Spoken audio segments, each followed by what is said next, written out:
My guest today is Professor Setha Low, who is Professor of Psychology, Anthropology, Earth and Environmental Sciences, and Women's and Gender Studies at the Graduate Center of the City University of New York. Her research interests include anthropology of space and place, ethnography, and qualitative methodology. Welcome, Setha. Well, I'm glad to be Setha. here. So I didn't ask you how do I pronounce your first name? Setha. Setha. Yeah. It's the male name with an A. All right. And so we want to talk about the book that you edited, Okay. Beach Politics, Social, Racial, and Environmental Injustice on the Shoreline. I'm a bit familiar with this. So I live in Connecticut, and Okay. I think there is a paper here about that. And I live by the water, Ah, and it's a coastal community by Mystic, Connecticut. yes. I know where Mystic is. Yeah. It's Groton Long Point. I live in a place called Mumford Cove, which is sort of what you're talking about in some ways. Um, so we'll get into the details of this. But I want to set the context by. So these are papers or articles written by different many of your colleagues. So the first one is enclosing the coastal commons, beach privatization and social inequality in the 20th century United States. Yeah, so I mean, I didn't read all the all the papers set up, but do you want to talk a bit about sort of setting the Yes. context? Why is the social inequality exist in the United States today? Well, that's a big question. Why does social inequality exist in the United States today? Let's go back one step of why in the world would one be doing an edited volume on beach politics?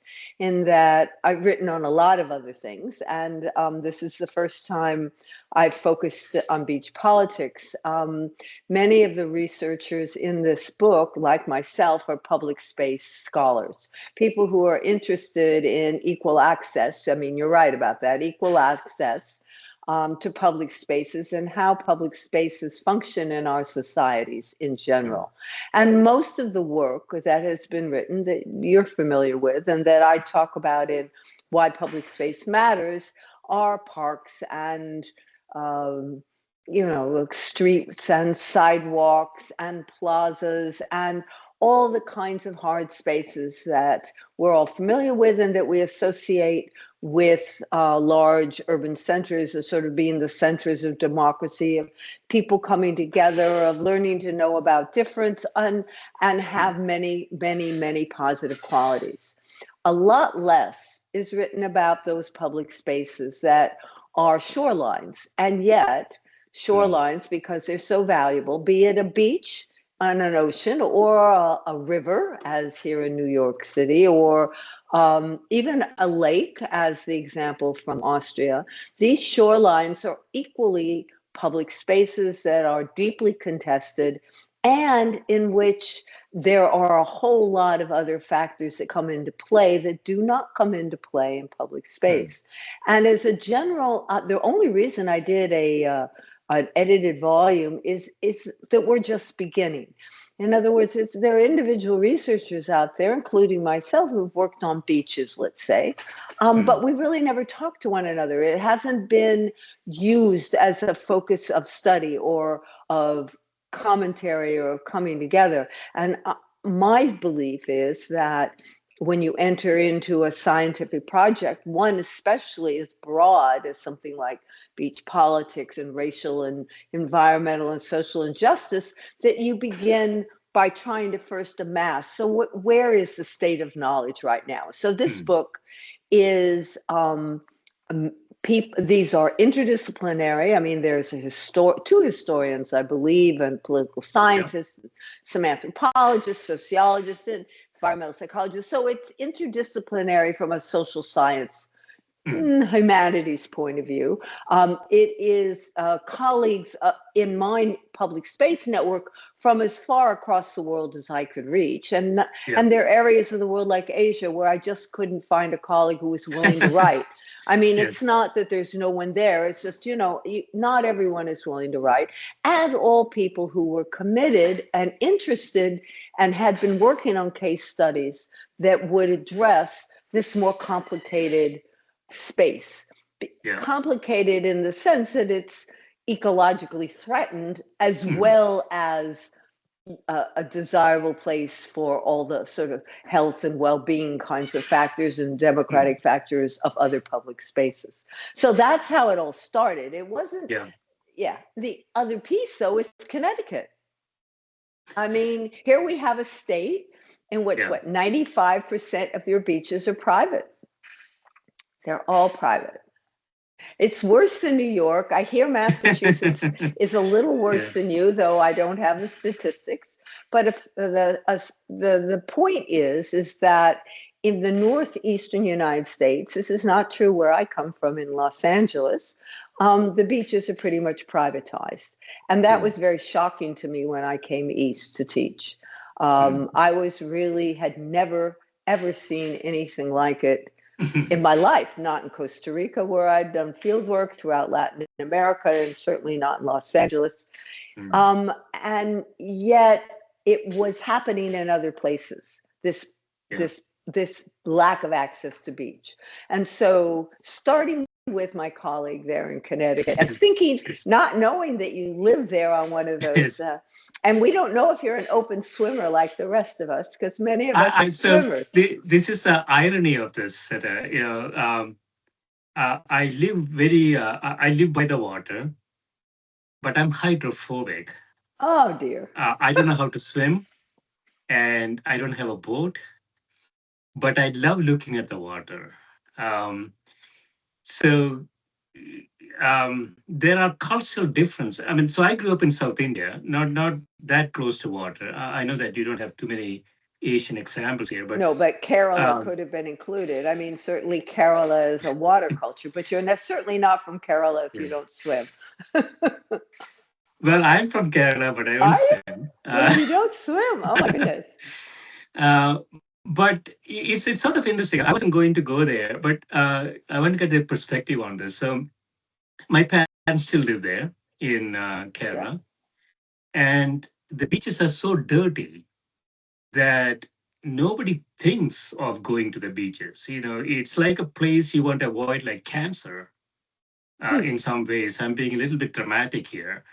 Um, and so there are two things here. There are two axes I see, which is beach desirable on the x-axis, Right. on the y-axis is beach accessible, right? And you Mm-hmm. get a lot of different things on this from a world perspective, I think. Oh, absolutely. And yes, exactly. And what's interesting is you tell me that, I mean, my understanding, I know there was a big project run by Healthbridge in Canada to make beaches accessible to people in wheelchairs in Kerala. So, I mean, I think we have to, once we get to Kerala, I have been in the beach in Kerala. So I swim everywhere.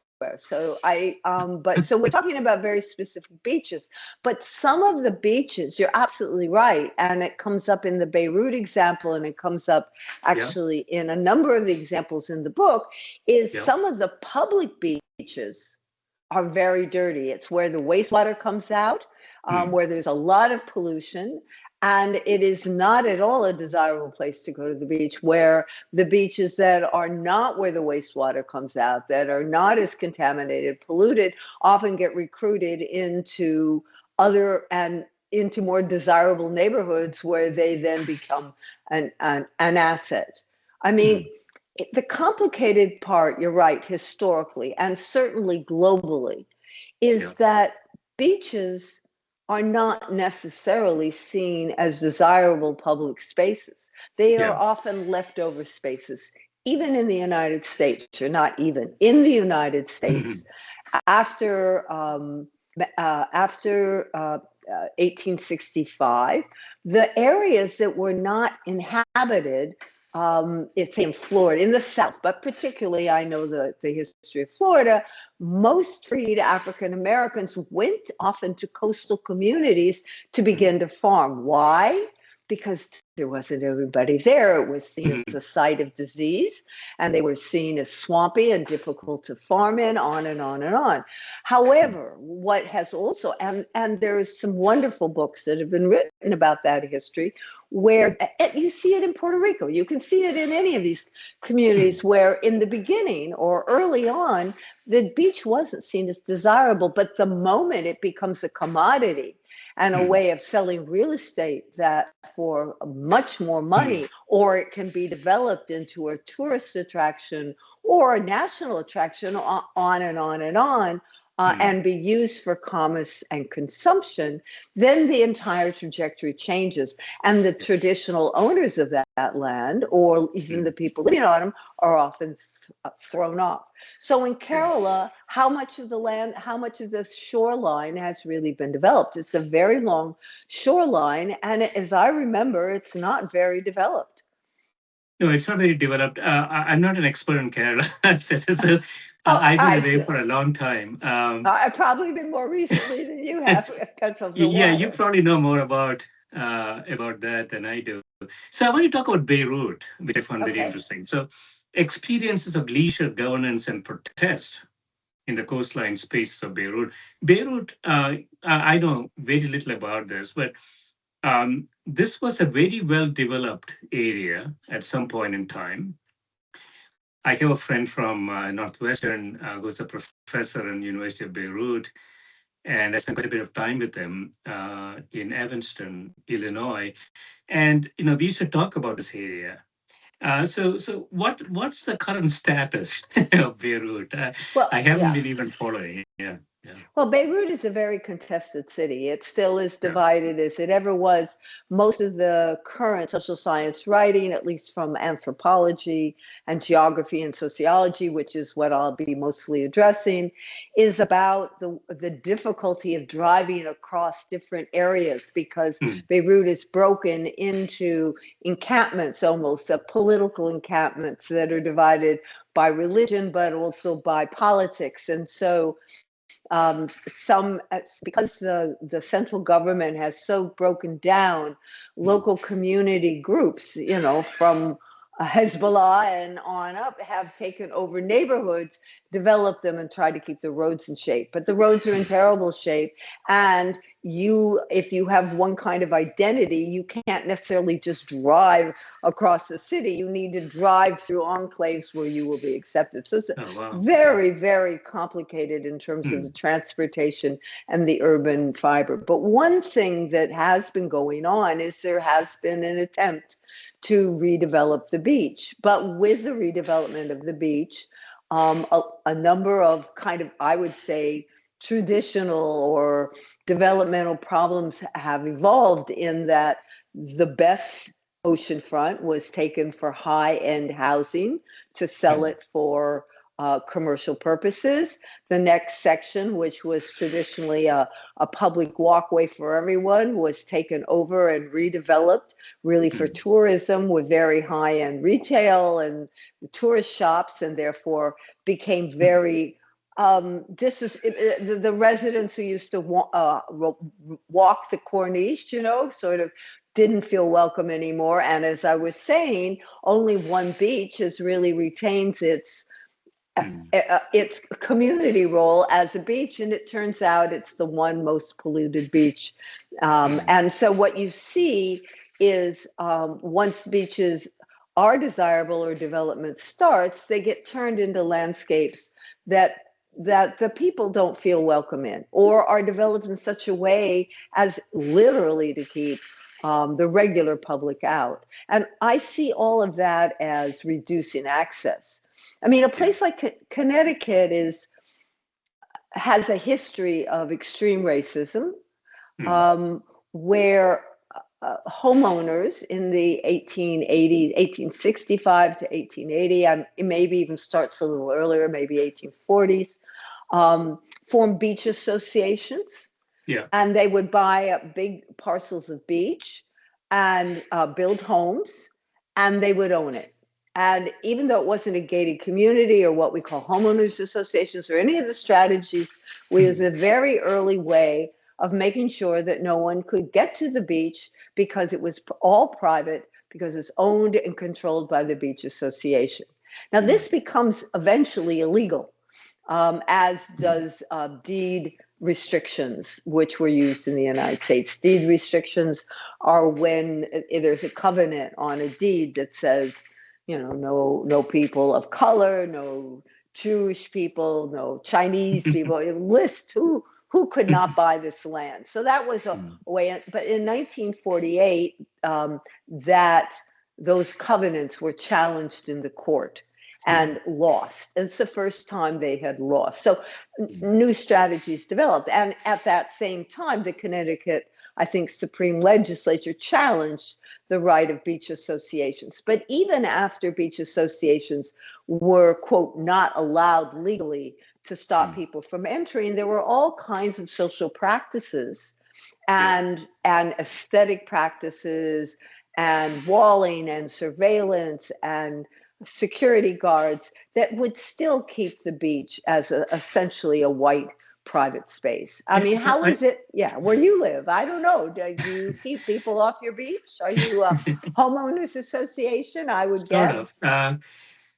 But I remember, I don't know if you in your introduction or some of the papers that, so one of the strategies has been that you need to have certain land area, 1 acre, 2 acres, whatever. Zoning, yeah. And so that regulation might have restricted, right, many people That from. already restricts it from a socioeconomic. I mean, there's what we call laissez-faire racism, is what they call it in the literature, and simply it's segregation by using price of land and houses so that only certain people can afford it, and doing that changes how many people of color who actually can afford the land and that price. But there's usually much more than that. It isn't just, I mean, the bigger the lots, the more expensive they are. So the zoning and the development of land in general, that is done. But there's also restricting use, restricting transportation, restricting sidewalks. I mean, if you begin to think more creatively, there is also that banks, you probably know about redlining in the United States, in which banks and planners and real estate agents all colluded to not sell property. And that happens along beach areas as well. I That's mean, illegal. That's yeah, illegal now, I think, right? it's totally illegal, but it Yes. doesn't mean it doesn't happen. Yeah. It is So I illegal, want to but talk it about happens. another area. So Argentina. I don't know much Okay. about this. So Mariano Pullman, the Mm-hmm. politics and moral order of Argentina's urban beaches.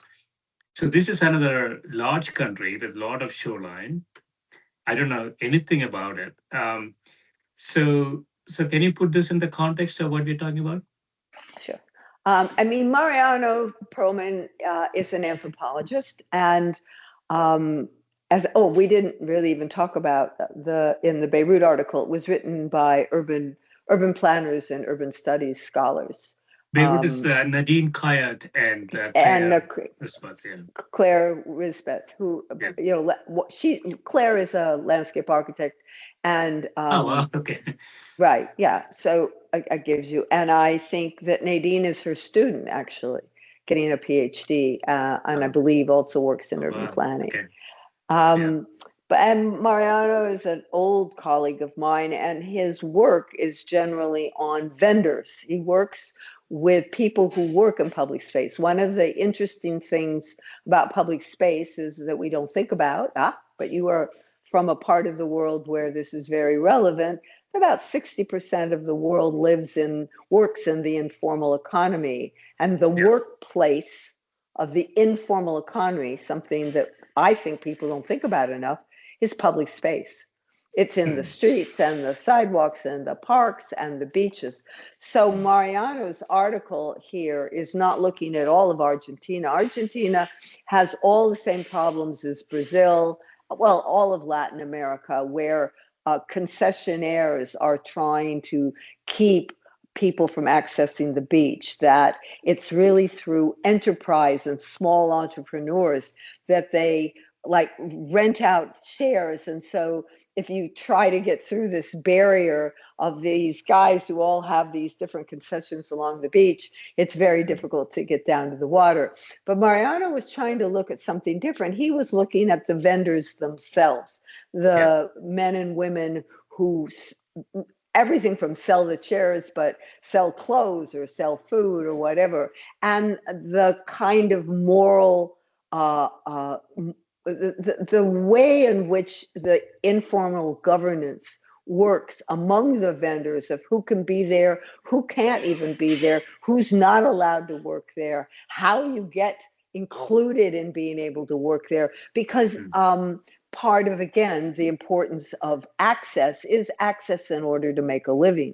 And in Argentina, it's not, vendors come in during summertime, and there will be guys who have been, and women who have been there throughout the year, and who control that. And there's often, they call them mafia in Spanish, but they are small gangs of vendors who enforce certain kinds of practices. So here we're getting, that's what the moral order is about, that there are all kinds of contestations, to be honest, about who should be here, who has a right to be here, who has a right to work here, and a lot of gang and mafia-like, I don't know if that's correct to say, but mafia-like organizations with leaders who, if you don't pay him a certain amount of money, will physically push you out of the space. So it's just another tweak on the politics and act, very different than the Beirut case and very different from the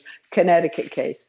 Yeah, is this only the large cities? Well, what I'm thinking, Seta, is that, so you take a place like Mumbai, I suspect exactly the same thing is happening there too, I would imagine, right?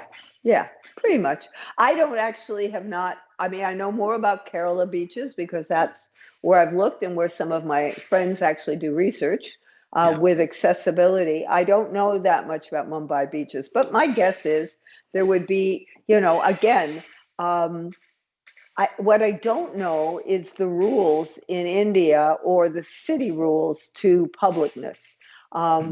I assume that the beaches are universally public in India, but I'm not sure. I don't know. I don't know what the law is. In the United States, we have this mean high water line, which is interpreted very differently by very different people. Should I explain that to the audience? Please. I should. Yeah. I mean, all right. So that's the idea that the beach is public. I mean, the beach was originally always meant to be public, but then the definition of that over time has been taken from the UK and brought to the United States is up to the mean high water line. That means that the land that is in essentially the ocean is public, and the water itself, and any land that the water comes up and covers remains public. So when the tide goes back out, that strip of land becomes public. But above the mean high water line, though privatization can begin to happen. And as you know, right, as you know, people own lots on the beach. I mean, if you live on the water, my guess is you live on the water, and there is a place there where the public technically has access to walk by. But usually what happens is you cannot, because there's no access. In other words, say you live in a community with 10 houses. Say it's a cul-de-sac and you're on a little peninsula. You and your neighbors could all own 1 acre lots or 5 acre lots. I don't know what the zoning is there. And not provide any walkways between your properties, because it's all, so that how would anyone even get to the mean high water line? And that's another way of privatizing the beach, and very popular in Rhode Island Mhm. and in Connecticut and in Mm. Massachusetts and in New York and even in Malibu in LA, Mm. where people who often are very wealthy, the people who own Malibu houses tend to be uh, movie stars, in the business, and they don't want people walking through their property onto the beach. Yeah. So anyhow, there's been huge fights at a place called Broad Beach in Malibu about whether Yeah. there should be access, and I don't know if anybody's fought in Mystic, Connecticut. Probably depends on how many public beaches there are in Mystic. Yeah. I'm not rich enough, Sarah, to have a To be property on by the the water. beach. Okay. But I do have a property by the water that is a cove Okay. that doesn't have a beach. Ah. So I think I'm safe for a little You think you're while. safe? Well, even that. I mean, the thing is, but the point is how the example in the book about Austria by Sabine Kirbein. Yeah, yeah. Let's Uh, let's talk about that. Yeah. yeah, and So those are two. conceptual and empirical explorations in Greece and Austria. Um, I I'm not a geography guy. I was an engineer. Wasn't Austria sort of landlocked? No. It is, and Okay. her example is from Austrian lakes. So, and I wanted to include the lakes. I also included the Or lakes. Lower Yeah. East Side Park that I just visited actually this week, which is a river. I tried to include, in other words, the point I think again in my thinking in the book was to Yeah. cast a broad net of shorelines Yeah. where there's disagreements about who can use it, Yeah. and to begin to focus on the politics part is, I Mhm. mean, that's one question. What are politics? What do they look like in beaches? And politics can be as much from one person putting up a sign, do not enter, all the way to a government program that turns something into something that you have to pay to go in, right?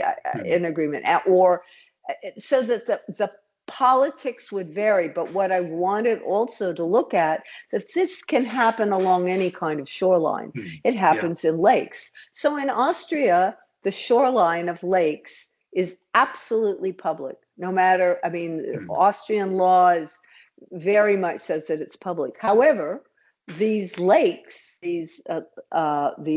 are completely surrounded by private properties, so Mhm. that there is no access. And Mhm. when there were protests about access, and protests about more and more of these of the land surrounding the lakes being sold for housing, and I think it's mostly housing, from what I understand from her article. This was the research of Sabine Kirbein, who runs a center on culture and public space in Vienna, and she is arguing that what the local government did was actually, it was the federal government. Excuse me, I'm wrong. What the federal government did is that just turned this. They had a commission. I would call it. Let me say. What do we call it? A Department of Natural Resources. But they Mhm. had a Department of Forests and Lakes. I'd have to turn to the exact article. But they controlled the lake and the land, Mhm. and it was a public entity, and it couldn't sell land, and it was to protect it. Just like I believe in Connecticut, you have Mhm. trustees. We Yeah. have trustees here in New York. I live also by the water, not as close as you do, but I live at the end of Long Island where there's lots of water. And we have trustees. Any rate, what the government did was to change this a Mhm. public commission, turn it into a quasi corporation, quasi governmental entity, something like what we would call an authority in the United States, like Port Yeah. Authority, which Yeah. is a public private. But what it did is it allowed this entity to sell land, even though it was to be holding the land in the public trust, Mhm. because it was now a corporation in a way, Mhm. and was Mhm. actually able to sell land, which made things even worse. And her argument is that these are post-political. That's really the thrust of her article. She's trying to Post-political. post-political. I don't know if you've run into that concept, but the idea is that there are ways around laws Yeah. um, that that don't allow for politics. Actually, many people could argue right now in the United States that we are living in a post-political moment, in that Yes. so many laws have been gotten around by technical, right? Technical or financial instruments or entities. You need a good Supreme Court like that, like we have to do that. And so I think we are in good shape. Yeah. Oh, okay. I hope so. I hope you're right. Maybe somebody But will come yeah, get me after this. So, yeah, so I want to yeah. talk about Sydney, Okay. coastlines, property lines, and climate change adaptation in Sydney. So I know that what is the whole I can't quite remember. I mean, on the coast of Australia, I mean the what is it called What do you mean? the I don't know. shells The barrier uh, reef? the Are you barrier thinking reef. about, I mean, it's sort of bleaching away right, to bleaching away all the non-existence, right? coral? Yeah, Right, yeah, yeah. The right. coral Well, and bleaching. this, I would love to take that on, but I think that would be another Yeah, book, which is all the edges of these beaches that are also being. But the case in Sydney, which is by Kirk Iveson and yeah. Anna Cornejo, um, Vila Vila Cornell. Yeah, Cornejo, right? yeah, And again, Anna, I believe, actually is a geologist, and Kurt is again a close colleague. Writes lots of books on public space, and he is a geographer. But they're trying to, in that article, after this huge storm where all these very fancy houses were along the mm, beach, a special beach in Sydney, um, that the government had always bought out people mm, to, if their land was in danger, let's say. But what's yeah, happened, of course, with the value and price of land in a city like Sydney, oceanfront property is way beyond the means of the government buying these properties out. And so mm, instead, they built a retaining wall to protect um, these homes, these expensive homes. But in doing so, they made it impossible for people to access the public beach.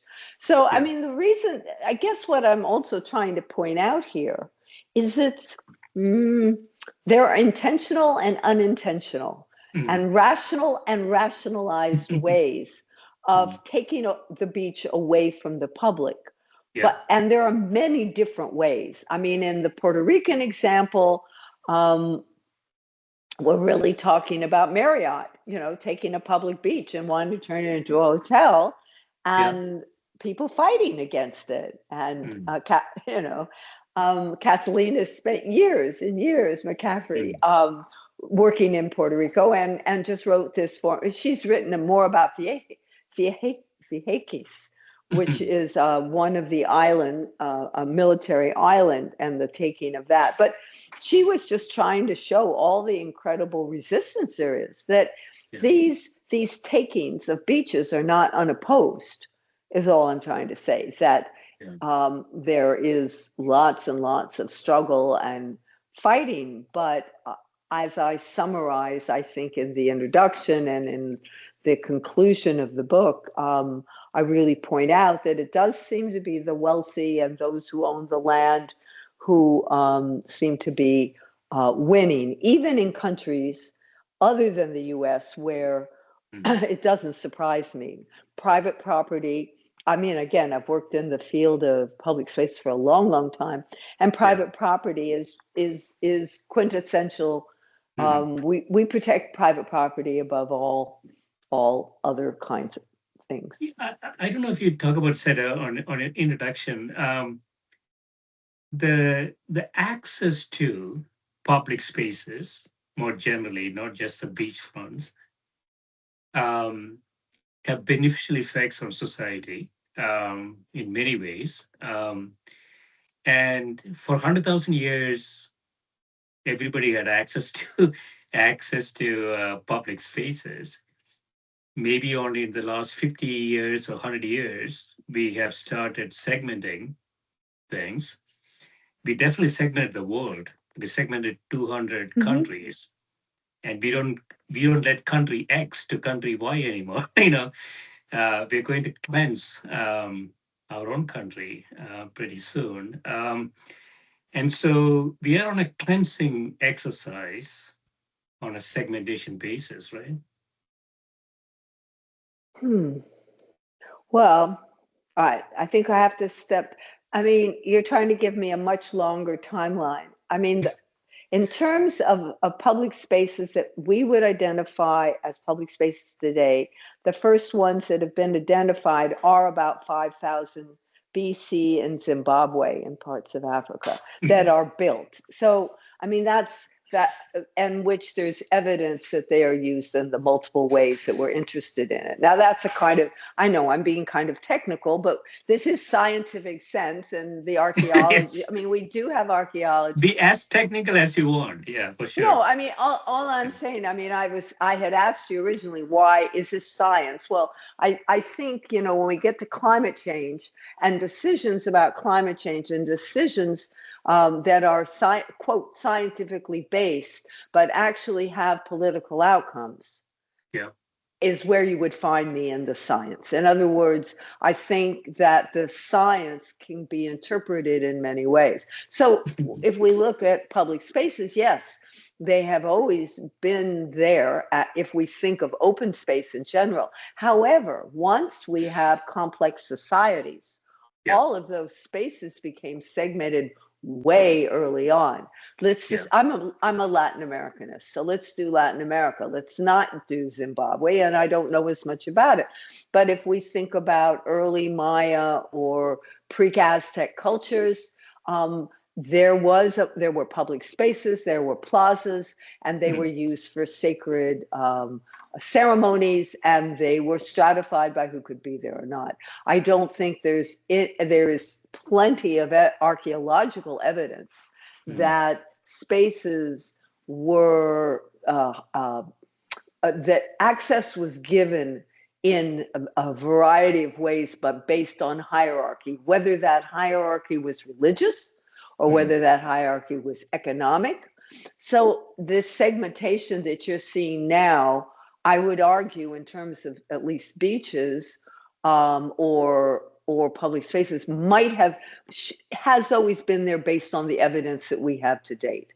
If you think Yes. about things, so all I'm saying is, I'm thinking we're seeing more of the same. I would Yeah. argue to you that those structures of inequality is where Yeah. I'm coming from, and that's not my Mm. total science, but the structures of inequality, whatever that inequality might be, Mm. whether it's ownership or class or culture or whatever, Yeah. or caste or Yeah. whatever, that these structures of inequality go back quite some time in human history. It's not that they're just appearing now. I mean, I hear you arguing that it is more now. Yes, I think Yeah. segregation So is greater, but I wouldn't yeah. say that it's quantitatively more, but I do think you can look back in the past and see elements of what we see now there. Yeah. We could see elements. So I don't know much about the Mayan culture. All right, try another culture Um, then that you know.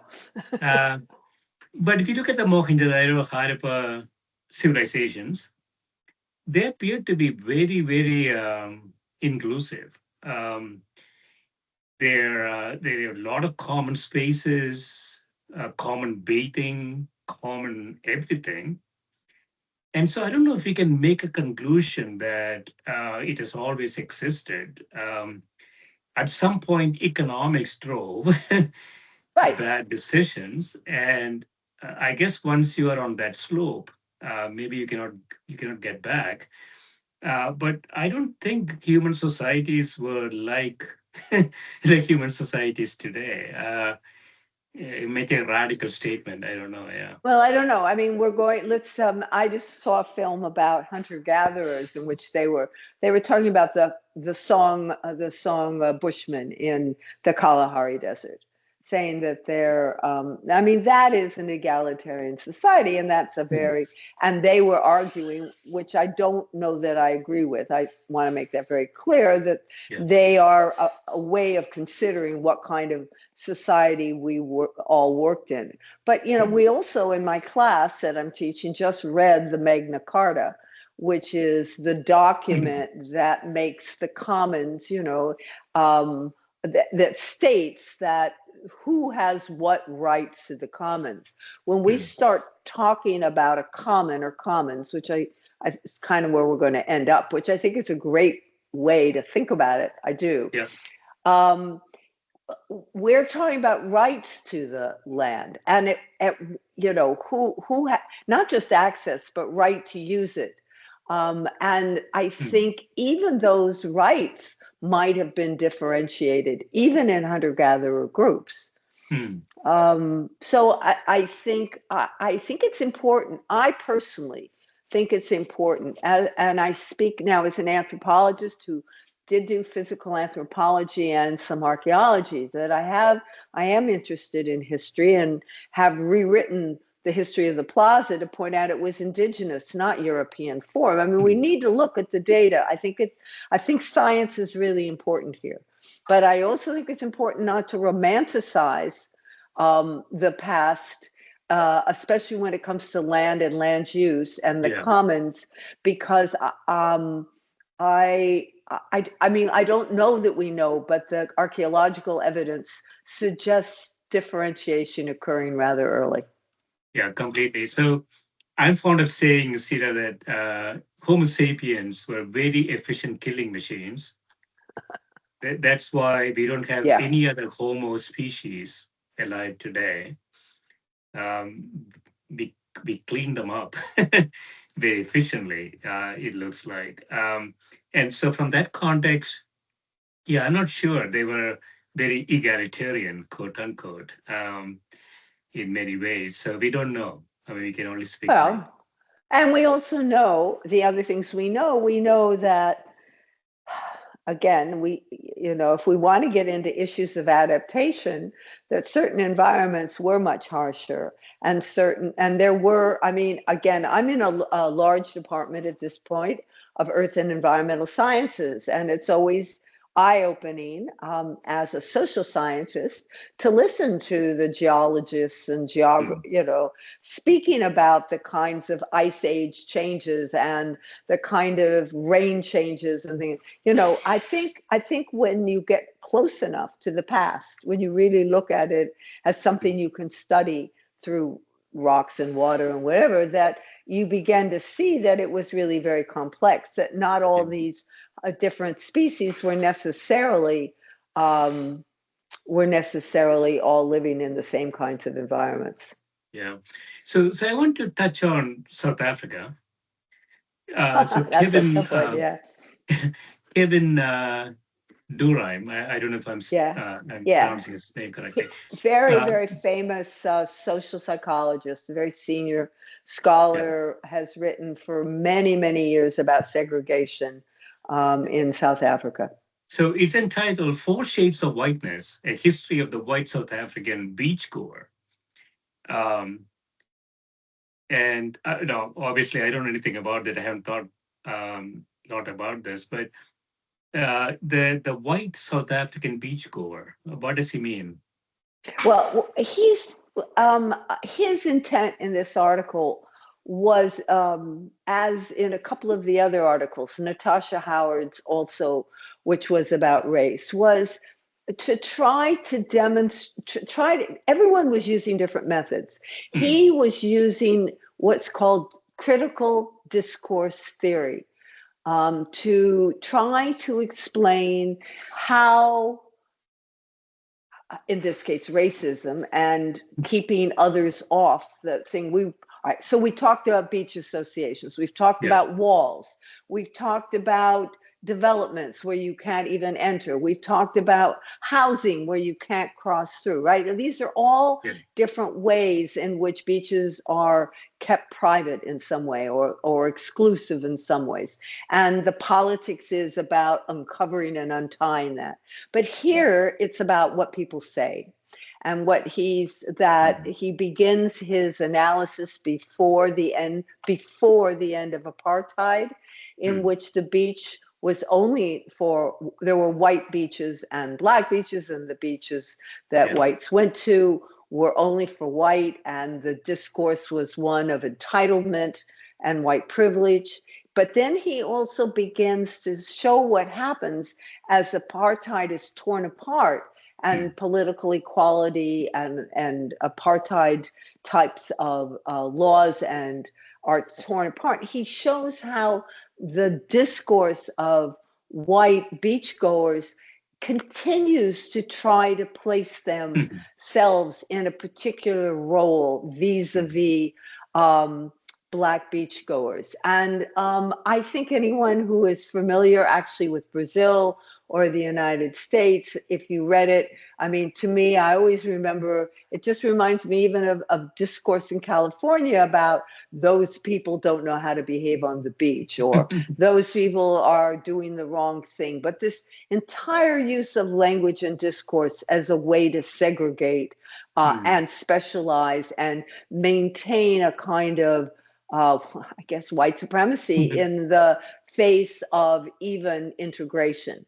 And even in the last phase in which the beaches are indeed integrated, the discourse reflects how the white beachgoers are now victims of this terrible onslaught of the government. I mean, again, this exceptionalism. But what the article is really about is the politics just in the way we talk about things, which I think is the point.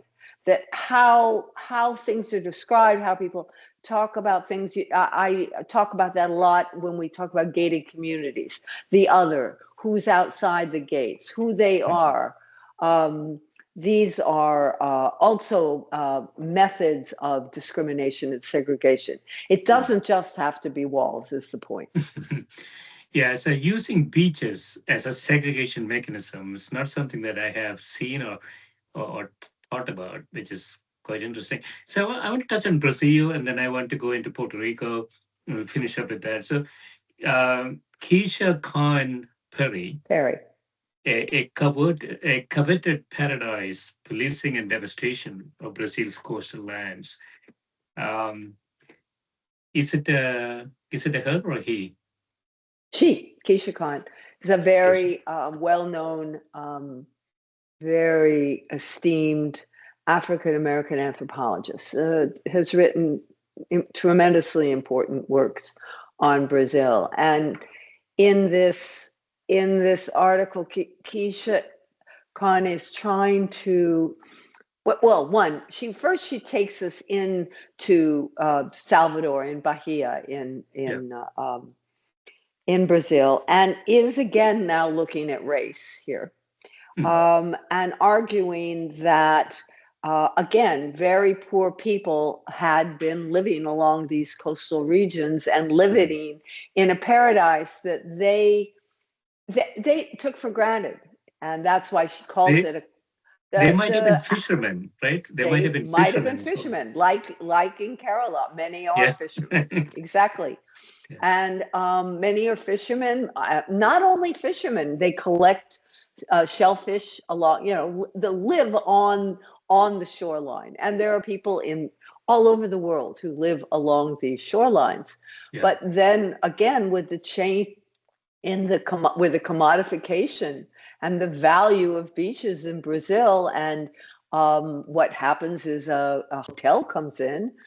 Suddenly, the government comes in in this case, the army, and pushes the people who were living in those communities out of their coveted paradise that they didn't even know to fight for it, because they had no idea how valuable it really was. And so it epitomizes, one, again, she has discursive elements, again, that Black folks shouldn't have the most valuable land, but more importantly, how even the stories we tell ourselves as a community didn't mobilize people fast enough. And they did eventually mobilize, but in this case, lost.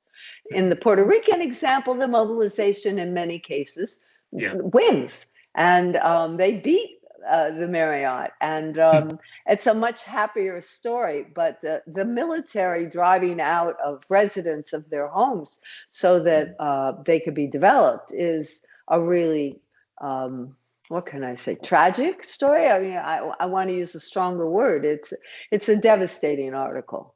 It's really devastating to see people's life ways, whole ways of imagining being. And we just finished a book in our class on beach politics about Afro-Colombian groups living on these waterways. And we saw a film actually from India of people who live on these waterways. So, anyway, there's a lot of people who live on these edgy waters, and that once they become valuable, get thrown out. And that's a whole nother level of politics. Yeah, so I'm not going to do that, Setha, because I'm terrified of going in the water. I guess that's too bad. I think I have another colleague. Actually, she's from Cairo, and she's terrified. I'm happy to give you swimming lessons if you would like, but it would probably take psychological lessons first, right? You have to go through immersion. Did somebody throw you in the water and you almost drowned as a boy? Yeah, so my mom tells me that her mother threw her in the water. She didn't know how to swim, and she learned how to swim. She didn't throw me in the water. She protected me, and then now I don't know how to swim.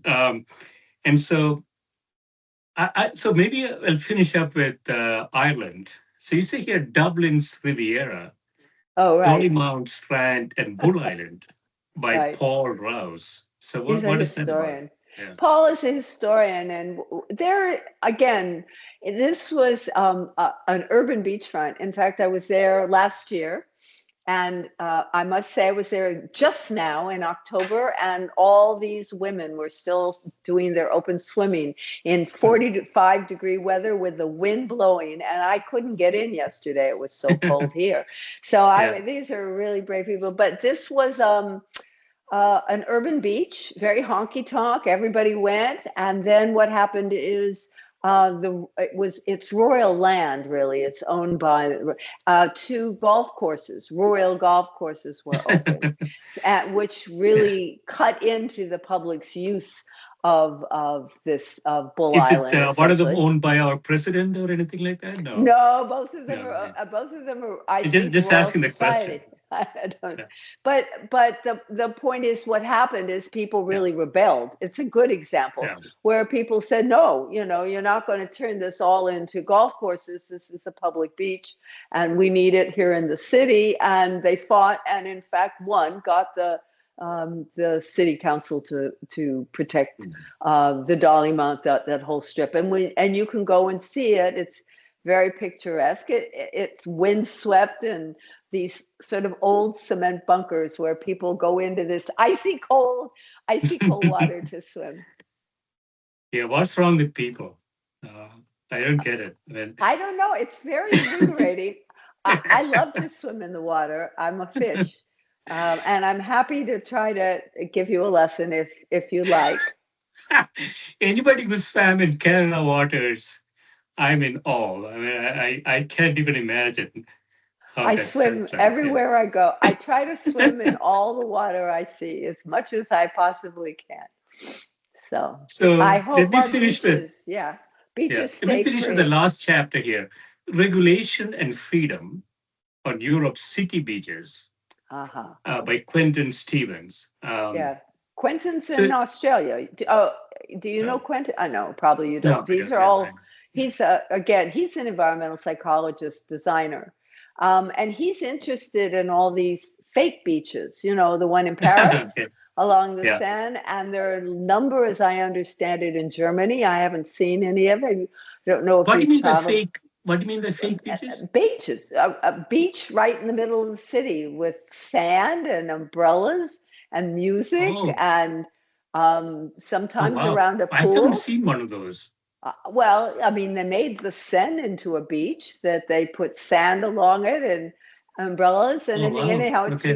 I included it. It was an odd. I included it because it kind of ends the development section of the book. I mean, the book has Yeah. these four sections: one about Hmm. ecology, one about race, one about these laws that keep people off. Yeah. But the last one is about development. And here, the beach has Yeah. become such a commodity that if you don't have one, you just make one. Just make one. I mean, so we have golf courses on top of buildings.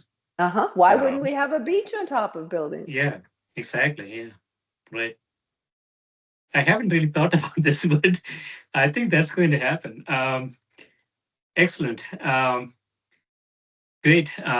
Thanks, Sita, for You're welcome. spending time with me. Yeah, thank you. Uh, Thank you so much. I hope we see each other again soon, and I'll give you a swimming lesson.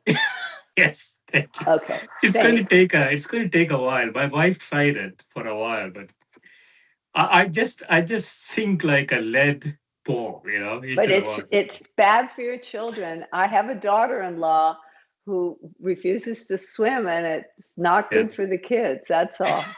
yes. They see you Thanks. not swimming, they'll be worried too. Thanks Bye. again. Thank you. Bye.